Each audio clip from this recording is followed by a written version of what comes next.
suku itu tidak hanya terdiri dari yang keterwakilan Muslim, tapi juga ada dari Buddhis, ada Hindu, ada Kristiani, ada Katolik dan Protestan. Ya, semua pemeluk agama ada di dalam suku.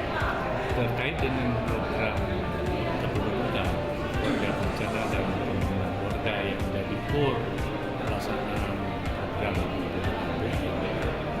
nanti adalah pada tentu itu diperuntukkan bukan populasi bukan hanya yang Muslim, tapi semua umat beragama.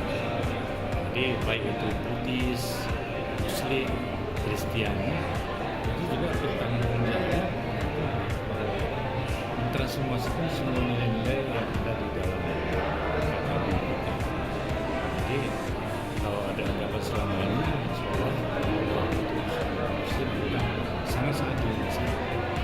Tapi pelaksanaan problematika kependudukan, ya, persoalan keluarga berencana dan pembangunan keluarga itu tanggung jawab para tokoh agama bagi umat masing-masing. Bagaimana itu bisa transformasi dalam tim semua tokoh agama itu bertanggung jawab untuk mensosialisasikan. Baik, dalam perspektif Katolik, keluarga sejahtera itu dia berfokus pada keluarga yang diawali didasari dari sebuah cinta antara suami istri yang membentuk suatu keluarga baru yang nanti ini membuahkan hasil, yakni dengan tujuan utama dan akhirnya adalah kebahagiaan pasangan itu. Nah, kebahagiaan pasangan suami istri itu menjadi dasar dari suatu keluarga. Dan nanti berimbas kepada keluarga, anak-anak ini menjadi tujuan sekundernya tentang pendidikan, perawatan, dan sebagainya. Nah, bicara tentang sejahtera keluarga yang di dalamnya ada cinta yang senantiasa itu dibaharui.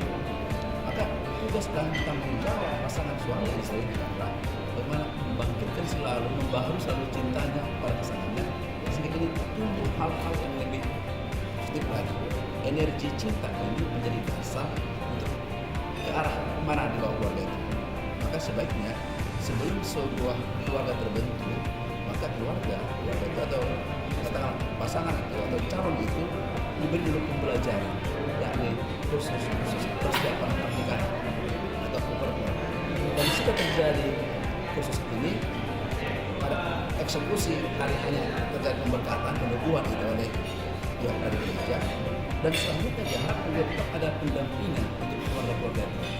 Tapi dasarnya selalu bagaimana cinta yang awal tadi bertumbuh kembali dan senantiasa berkembang. Kalau Bapak lihat sendiri program BKKBN ini Pak untuk konsep keluarga sejahteranya baik segi membangun kualitas dan ketahanan keluarga itu sendiri gimana? Cocok nggak Pak masuk?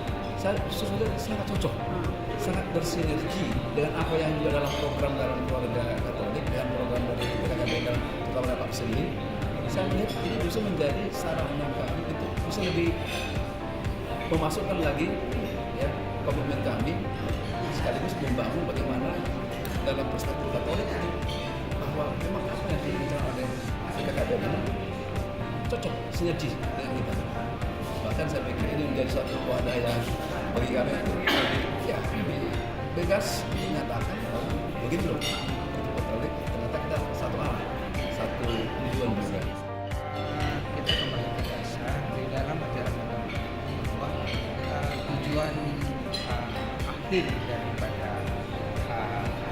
agama ini serta menjaga budaya jadi tidak artinya kesejahteraan lahir dan batin.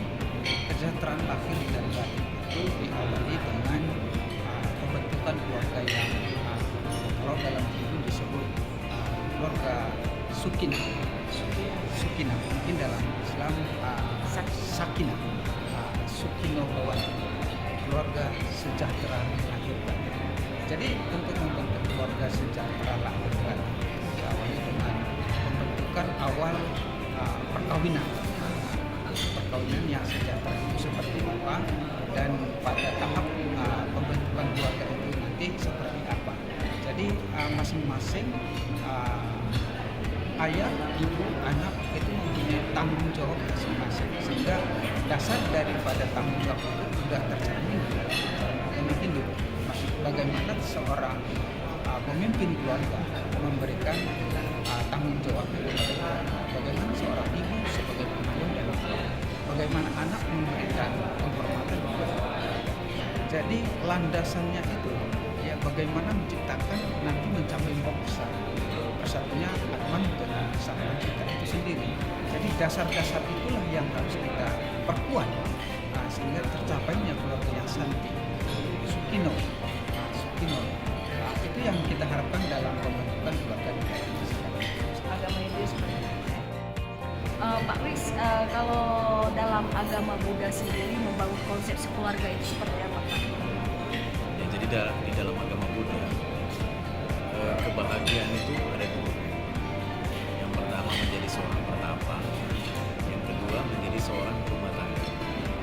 Nah, untuk keterkaitan untuk menjadi seorang perumah tangga itu merupakan satu kebahagiaan di mana kebahagiaan ini bisa dibangun dengan catatan di antara kedua itu sama-sama mempunyai keyakinan. Artinya kalau dia beragama Buddha, nikahlah dengan beragama Buddha, dan sama-sama memiliki aturan, sama-sama memiliki sila, ya sama-sama memiliki sila. Nah, setelah ini tercipta terbangun, maka terjadilah suatu pernikahan. Nah, di dalam proses pernikahan itu sendiri untuk menciptakan suatu kebahagiaan di antara suami dan istri ini mempunyai ikatan, dan ikatan ini dikatakan ikatan melalui tugas dan tanggung jawab. Tugas dan tanggung jawab suami kepada istri dan sebaliknya ini diterangkan atau disampaikan Sang Buddha di dalam Sigalapada Sutta. Nah, keterkaitan dengan suami istri ini melakukan tugas dan tanggung jawabnya, dan itu poin untuk terciptanya suatu kebahagiaan di dalam suami dan istri. Dan lebih lanjut, setelah mereka memiliki buah hati, memiliki anak, nah ini akan lebih berkembang, ya, akan lebih berkembang, di mana tugas dan tanggung jawab orang tua kepada anak dan anak kepada orang tua, nah ini juga terkembang. Nah, lebih lanjut untuk menciptakan suatu kebahagiaan di dalam rumah tangga ini, orang tua mempunyai kewajiban selalu menekankan kepada anak, ya, untuk selalu dekat dengan menjalankan aturan-aturan, ya, aturan-aturan di dalam keseharian, ya, kita mungkin kenal namanya Pancasila Buddhis, ya. Pancasila Buddhis yang mengajarkan kepada umat Buddha untuk menghindari pembunuhan, pencurian, hubungan asusila, berbohong, dan makanan minuman yang menghilangkan kesadaran. Dan aturan-aturan ini menjadi fondasi dalam satu keluarga juga, ya. Nah, sehingga ini berefek, ya. Kalau misalnya ini tidak dilakukan, maka harmonisan di dalam rumah tangga ini juga akan terganggu. Dan di dalam agama Buddha, perempuan dan laki-laki itu bisa mencari nafkah dengan catatan melaksanakan tugas dan tanggung jawab. Pak, kalau Bapak lihat sendiri konsep dari program BKKBN untuk menciptakan keluarga berkualitas dan sejahtera, itu gimana Pak? Sesuai nggak dan cocok nggak dengan agama Buddha sendiri?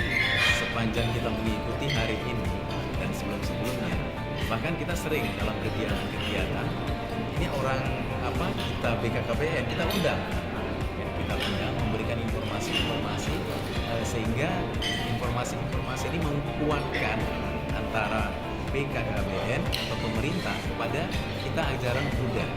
Nah, dengan kata lain misalnya apa? Di dalam agama Buddha itu yang namanya jumlah itu relatif. Artinya dia ada juga tidak masalah, tidak ada juga tidak ada masalah. Nah, kata kunci di situ adalah yang penting bahagia, ya, yang penting bahagia yang dicapai. Jadi saya kira mungkin di dalam kesehariannya yang dibutuhkan adalah keseharian mereka melakukan praktek, ya, yang untuk menciptakan dengan tujuan mereka itu bisa mencapai satu kebahagiaan. Kalau mungkin kata kunci yang lain, mencapai nirwana, ya, mencapai nirwana. Saya kira itu, Pak.